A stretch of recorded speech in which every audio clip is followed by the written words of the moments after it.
नमस्कार। प्रादेशिक समाचार के साथ मैं नीलम कुमार। पहले मुख्य समाचार। प्रधानमंत्री नरेंद्र मोदी कल दिन के 11 बजे आकाशवाणी से मन की बात कार्यक्रम में देश विदेश के लोगों से करेंगे अपने विचार साझा। श्रम मंत्री सत्यानंद भोक्ता ने agri and food processor conclave में कहा, राज्य सरकार युवाओं को हुनरमंद बनाकर रोजगार से जोड़ने का कर रही कार्य। 45,000 युवाओं को मिला रोजगार। लातेहार में सुरक्षा बलों और उग्रवादी संगठन टीएसपीसी के उग्रवादियों के बीच हुई मुठभेड़। 3 उग्रवादी ढेर। खूंटी में भाकपा माओवादी जोनल कमांडर ने किया आत्मसमर्पण। और आईपीएल के 15वें संस्करण का आज मुंबई में आगाज। मौजूदा चैंपियन चेन्नई सुपर किंग्स और उप विजेता कोलकाता नाइट राइडर्स के बीच होगा उद्घाटन मैच। और समाचार से पहले एक जरूरी संदेश। श्रोताओं से अपील है कि कोविड से सुरक्षित रहने के लिए कृपया इन 4 सरल उपायों का पालन अवश्य करें। पूर्ण टीकाकरण कराएं, मास्क पहनें, 2 गज की सुरक्षित दूरी बनाए रखें, हाथ और चेहरा साफ रखें। और अब समाचार विस्तार से। प्रधानमंत्री नरेंद्र मोदी कल दिन के 11 बजे आकाशवाणी से मन की बात कार्यक्रम में देश विदेश के लोगों से अपने विचार साझा करेंगे। यह इस मासिक रेडियो कार्यक्रम की 87वीं कड़ी होगी। आकाशवाणी और दूरदर्शन के समूचे नेटवर्क पर इसका प्रसारण होगा। आकाशवाणी समाचार की वेबसाइट और news on AIR mobile app पर भी कार्यक्रम उपलब्ध रहेगा। आकाशवाणी समाचार, दूरदर्शन समाचार, प्रधानमंत्री कार्यालय तथा सूचना और प्रसारण मंत्रालय के यूट्यूब चैनलों पर भी कार्यक्रम सीधा प्रसारित होगा। देश में अंतर्राष्ट्रीय उड़ानों की आवाजाही आज आधी रात से फिर शुरू हो रही है। लगभग 2 वर्षों के अंतराल के बाद नियमित अंतर्राष्ट्रीय उड़ानों का परिचालन शुरू होगा। नागर विमानन मंत्रालय ने कोविड महामारी के कारण मार्च 2020 में नियमित अंतर्राष्ट्रीय उड़ानें रोक दी थीं। प्रधानमंत्री गरीब कल्याण अन्न योजना की घोषणा की आज दूसरी वर्षगांठ है। देश में कोविड महामारी के कारण आर्थिक गतिविधियों में बाधा के बाद सरकार ने वर्ष 2020 में आज ही के दिन इस योजना की घोषणा की थी। इस योजना में 80 करोड़ राष्ट्रीय खाद्य सुरक्षा अधिनियम के लाभार्थियों को निःशुल्क 5 किलोग्राम सूखा राशन उपलब्ध कराया जाता है। यह योजना पहली बार 2020-21 में 3 महीनों के लिए शुरू की गई थी। राज्य के श्रम मंत्री सत्यानंद भोक्ता ने agri and food processor conclave में कहा कि राज्य सरकार युवाओं के लिए रोजगार सृजन करने और उनके कौशल विकास के लिए हुनरमंद बनाने का कार्य कर रही है। श्री भोक्ता ने कहा कि सरकार राष्ट्रीय और अंतर्राष्ट्रीय कंपनियों के साथ निबंधन कर रोजगार के अवसर प्रदान करने की कार्ययोजना तैयार कर रही है। उन्होंने कहा कि पिछले 2 वर्षों में सरकार ने 1,54,000 युवाओं को कौशल विकास का प्रशिक्षण देकर रोजगार से जोड़ने का काम किया है। राजधानी रांची में आज agri and food processing, finance, technology and market पर होटल बीएनआर में PHD chamber of commerce, NABARD एवं एमओएफपीआई के संयुक्त तत्वावधान में एक सेमिनार का आयोजन किया गया। इस अवसर पर अनेक किसान और कॉलेज के युवक युवती भी मौजूद थे। देश के युवाओं को प्रतियोगिता परीक्षाओं की तैयारी में मदद करने के उद्देश्य से आकाशवाणी के एफएम गोल्ड चैनल पर एक विशेष कार्यक्रम अभ्यास शुरू किया जा रहा है। क्या आप कॉम्पिटिटिव एग्जाम की तैयारी कर रहे हैं? ऑल इंडिया रेडियो के नए प्रोग्राम अभ्यास में हमारे विशेषज्ञ आपके सवालों का देंगे जवाब। शनिवार रात 9:30 बजे एफएम गोल्ड पर। इस बार का विषय है हिस्ट्री। आप इससे जुड़े सवाल व्हाट्सएप करें 9289094044 पर, या सवाल ईमेल भी कर सकते हैं abhyas.air@gmail.com पर। इतिहास विषय पर आपके प्रश्न हमें 30 मार्च तक मिल जाने चाहिए। आपका अभ्यास हमारा प्रयास। अर्थ आवर आज 8:30 बजे से 9:30 बजे तक मनाया जाएगा। यह जलवायु परिवर्तन की रोकथाम और पर्यावरण संरक्षण के लिए जमीनी स्तर पर विश्व का सबसे बड़ा आंदोलन है। इस दौरान दुनिया भर के लोग 1 घंटे के लिए अनावश्यक लाइट बंद करके जलवायु परिवर्तन के खिलाफ एकजुट होते हैं। हर साल मार्च के अंतिम शनिवार को 180 से अधिक देशों में अर्थ आवर मनाया जाता है। अमृत महोत्सव के तहत आकाशवाणी के साप्ताहिक क्विज में आइए आप भी शामिल हों।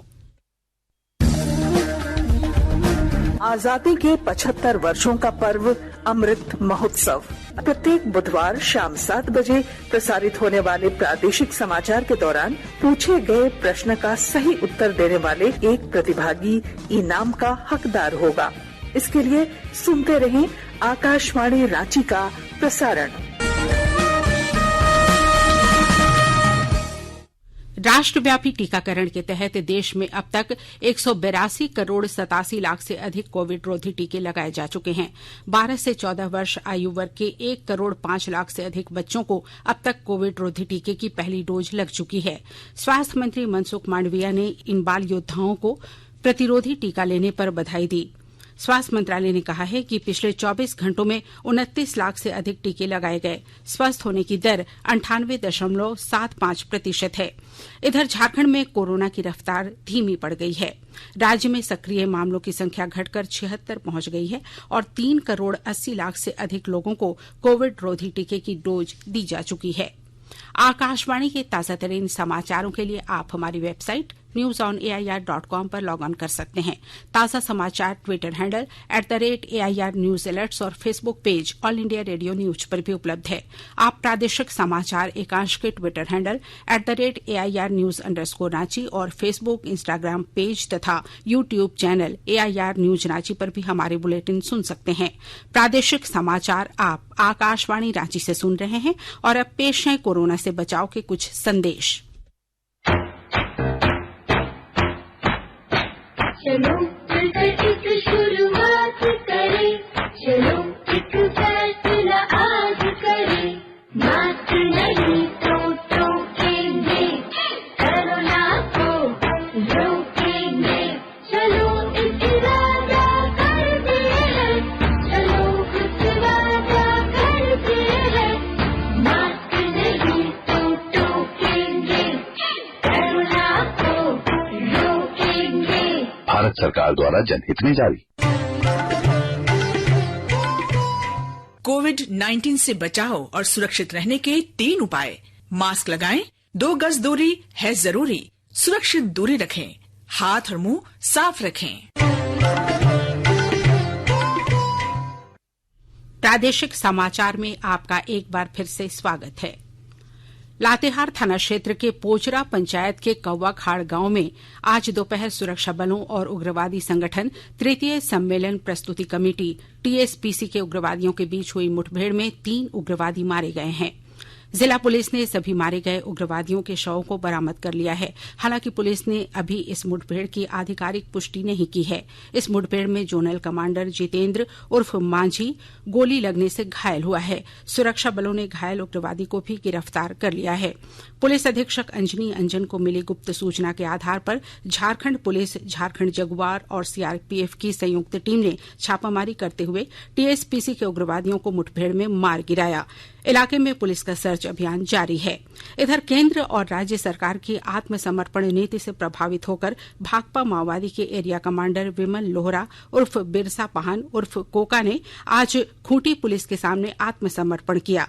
खूंटी उपायुक्त शशि रंजन और SP आशुतोष शेखर ने नक्सली विमल लोहरा को माला पहनाकर मुख्य धारा में लौटने का स्वागत किया। पश्चिमी सिंहभूम जिले के दुर्गम और नक्सल प्रभावित इलाकों में संचार सुविधाओं के विस्तार के लिए विभिन्न सेवा प्रदाता कंपनियों को जिला टेलीकॉम समिति की ओर से अनुमति दे दी गई है। और ब्यौरे के साथ हमारे संवाददाता की एक रिपोर्ट। पश्चिमी सिंहभूम जिले के दुर्गम इलाकों में संचार सुविधाओं के विस्तार का रास्ता साफ हो गया है। नक्सल प्रभावित इलाकों में मोबाइल टावर की संरचना विकसित करने के लिए विभिन्न सेवा प्रदाता कंपनियों से आवेदन लिए गए थे और इनमें से अधिकांश को जिला टेलीकॉम समिति की ओर से अनुमति दे दी गई है। मोबाइल टावर की संरचना स्थापित करने के उद्देश्य से जिला टेलीकॉम समिति के समक्ष 89 ऑनलाइन आवेदन प्राप्त हुए थे, जिनमें से 67 को अनापत्ति दी जा चुकी है। 20 प्रस्तावों को वापस भेजा गया है, जबकि 2 आवेदन अभी भी लंबित पड़े हैं। देखा जाए तो नक्सल प्रभावित इलाकों में संचार व्यवस्था की कमी को दूर करने की चुनौती लंबे समय से बनी हुई थी, लेकिन इस दिशा में सेवा प्रदाता कंपनियों को अनापत्ति मिल जाने से दूरसंचार नेटवर्क का आच्छादन बेहतर होने की उम्मीद जगी है। दिलीप बैनर्जी, आकाशवाणी समाचार, चाईबासा। मुख्यमंत्री हेमंत सोरेन ने आज पूर्व डीएसपी बर्नार्ड किचिंगिया के हरमू स्थित निवास स्थान पर उनके पार्थिव शरीर पर श्रद्धासुमन अर्पित कर उन्हें नमन किया। मुख्यमंत्री ने श्री किचिंगिया के आकस्मिक निधन पर गहरा शोक व्यक्त करते हुए ईश्वर से दिवंगत आत्मा की शांति एवं परिजनों को इस दुख को सहने की शक्ति देने की कामना की। मौके पर मुख्यमंत्री ने दिवंगत बर्नार्ड किचिंगिया के परिजनों से मुलाकात की तथा उन्हें सांत्वना दी। झारखंड की भ्रष्टाचार निरोधक ब्यूरो एसीबी ने मुख्यमंत्री हेमंत सोरेन के पूर्व ओएसडी गोपाल जी तिवारी के खिलाफ प्राथमिकी दर्ज करने के लिए मंत्रिमंडल सचिवालय एवं निगरानी विभाग की अनुमति मांगी है। 1.5 साल के भीतर एसीबी का यह तीसरा रिमाइंडर है। एसीबी की प्रारंभिक जांच में गोपाल जी तिवारी पर आय से अधिक संपत्ति अर्जित करने के आरोप की पुष्टि हुई थी। वर्ष 2020 में मुख्यमंत्री हेमंत सोरेन के आदेश पर एसीबी ने गोपाल जी तिवारी के खिलाफ प्रारंभिक जांच की थी। दक्षिण पूर्व रेलवे की महाप्रबंधक सुश्री अर्चना जोशी ने रांची रेल मंडल के वार्षिक निरीक्षण के अंतर्गत अपने 2 दिवसीय दौरे के दूसरे दिन हटिया स्थित मंडल रेल अस्पताल में ऑटो इम्यूनो परख विश्लेषक सिरसा हॉकी स्टेडियम में sports gallery, Hatia railway colony परिसर में ओपन जिम तथा मल्टीपर्पज कॉम्प्लेक्स का लोकार्पण किया।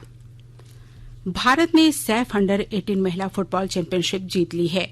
जमशेदपुर में कल अंतिम लीग मैच में भारत को बांग्लादेश से 0-1 से हार का सामना करना पड़ा, लेकिन प्रतियोगिता में बेहतर गोल अंतर के कारण भारत को विजेता घोषित किया गया। प्रतियोगिता में सर्वाधिक 5 गोल करने वाले खिलाड़ी का पुरस्कार लिंडा कॉम को दिया गया। मैच के प्रत्यक्षदर्शी मनप्रीत भाटिया ने कोरोना काल के बाद स्टेडियम में मैच देखने पर अपनी प्रतिक्रिया देते हुए भारत के पहली बार सैफ अंडर 18 महिला फुटबॉल चैंपियनशिप जीतने पर खुशी जाहिर की। देखिए, मैच तो काफी बढ़िया रहा। इंडिया की टीम चैंपियन रही। 70 गोल रेट के हिसाब से इंडिया को चैंपियन घोषित किया गया। मैच बहुत ही बढ़िया रहा, कांटे की टक्कर रही और बहुत दिनों बाद स्टेडियम में भी दर्शकों ने मैच का आनंद उठाया। बहुत ही अच्छा मैच रहा। भारत पहली बार विजेता बना है सैफ अंडर 19 वुमेन्स चैंपियनशिप का। Indian Premier League IPL cricket के 15वें संस्करण का आगाज आज मुंबई में हो रहा है। उद्घाटन मैच वानखेड़े स्टेडियम में मौजूदा चैंपियन चेन्नई सुपर किंग्स और पिछली बार की उपविजेता कोलकाता नाइट राइडर्स के बीच होगा। 65 दिन तक चलने वाली प्रतियोगिता में कुल 74 मैच खेले जाएंगे। 70 लीग मुकाबलों में 55 मुंबई में और 15 मैच पुणे में खेले जाएंगे। इस संस्करण में 4 प्ले ऑफ के लिए 10 टीमें हिस्सा ले रही हैं, जिन्हें 5-5 के 2 ग्रुप में बांटा गया है। आईपीएल के इस सीजन के लिए बीसीसीआई ने 2 नई टीमें लखनऊ सुपर जायंट्स और गुजरात जायंट्स शामिल की हैं। ग्रुप ए में Kolkata night Riders, Rajasthan Royals, Delhi Capitals, Mumbai Indians और लखनऊ सुपर जायंट्स शामिल हैं। वहीं ग्रुप बी में Chennai super Kings, Sunrisers Hyderabad, royal Challengers Bangalore, Punjab Kings और गुजरात टाइटंस शामिल हैं। और अब संक्षिप्त खबरें। खूंटी पुलिस ने 10 लाख मूल्य के अफीम और 2,42,000 रुपए के नकद के साथ 5 लोगों को गिरफ्तार किया है। खूंटी डीएसपी अमित कुमार ने प्रेस कॉन्फ्रेंस में बताया कि पुलिस ने अवैध अफीम की खेती करने वाले 5 ग्रामीणों की गिरफ्तारी की है। पलामू पुलिस ने वाहन लूटकर भाग रहे 3 इंटर स्टेट अपराधियों को गिरफ्तार किया है, जबकि एक अपराधी मौके से भागने में सफल रहा। अपराधियों के पास से लूट का पिकअप वाहन और लूट में इस्तेमाल एक गाड़ी बरामद की गई है। तीनों आरोपी बिहार के रहने वाले हैं।